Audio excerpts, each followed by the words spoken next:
আসিবে রে, আজ মন মোর চঞ্চল রে। মনকের নাগের দই ফেরেশতা তখন জিগাবে, রবি তোমার দিন কি তোমার করবা দিনে ছিল রে, আজ মন মোর চঞ্চল রে। মাকান দিবে বেটার বেটা, মাকান দিবে বেটার বেটা, কোন কান দিবে ভাই রে ভাই। পরের বেটি সেই কান দিবে, আর তো কেউ নাই রে, আজ মন মোর চঞ্চল রে, আজ মন মোর চঞ্চল রে ভাই।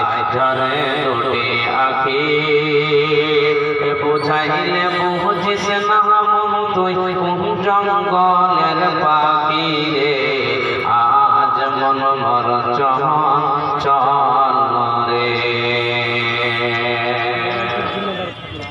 শ্রদ্ধেয় সম্মানীয় আজকের স্টেজে বসে থাকা সভাপতি সাহেব, সামনে বসে থাকা প্রিয় ইসলাম প্রিয় বাজানেরা, পর্দানাসীন মা এবং বোনেরা, সর্বপ্রথম আল্লাহ পাক মহান রব্বুল আলামিনের প্রশংসা করি। তাই অন্তর থেকে সকলে মহব্বতের সাথে জোরে বলেন আলহামদুলিল্লাহ। এবং তিনার পর তাজদারে মদিনা হাসান হুসাইনের নানা ফাতেমার বাবা নবী মক্কি নবী মাদানী জনাবে মুহাম্মদ রাসূলুল্লাহ সাল্লাল্লাহু আলাইহি ওয়াসাল্লামের প্রতি কোটি কোটি দরুদ ও সালাম বর্ষিত হোক। আল্লাহুম্মা সাল্লি আলাইহি আল্লাহুম্মা বারিক আলাইহি। ভাই আব্বাজান, দুঃখের বিষয় কি বলবো আপনাদেরকে, একটু ছোট করে আপনাদেরকে প্রশ্ন করবো, আপনারা সবাই একটু আমার সঙ্গে কথা বলবেন। কথা বলবেন তো ইনশাআল্লাহ? সবাইকে বলছি কথা বলবেন তো ইনশাআল্লাহ? আপনারা যদি আমার সঙ্গে কথা বলেন বায়ান করতে আমাকে ভালো লাগবে। এক নম্বর পয়েন্ট আপনাদেরকে বুঝাচ্ছি। বলেন তো আপনারা সবাই, বলেন লোক আপনারা বলেন তো, মুসলমানদের অবস্থা আজকে ভালো না খারাপ? কথা বলেন।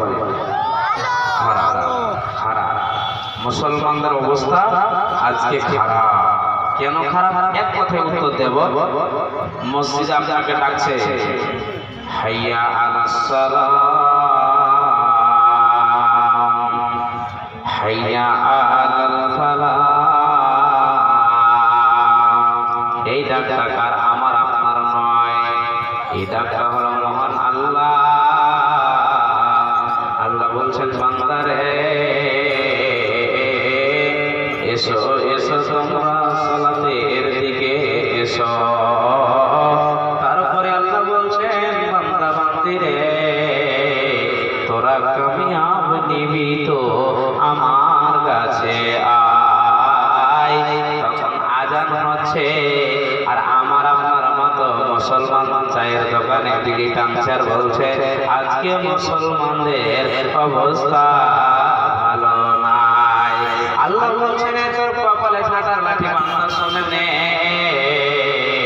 আজকে চায়ের দোকানে বিড়ি টানছে স্যার বলছেন মুসলমানের অবস্থা ভালো নাই। তুই জীবনে কামিয়াব হতে পারবি না, পারবি না, পারবি না। একবার পড়ে সুবহানাল্লাহ। কথা ঠিক বললাম না বেঠিক বললাম? কথা বলে। চায়ের দোকানে বসে সময় কাটাচ্ছেন, কেন মসজিদে গিয়ে 2 মিনিট আমরা সময় দিতে পারছি না। আল্লাহ বলছেন, তোরা দ্বীন ইসলাম থেকে দূরে সরে আছিস, পিছনে ফটে আছিস, ওই জন্য আজকে তোদের এই অবস্থা। বুঝলেন? আপনারা আমেরিকার কিছু কথা শুনেছেন?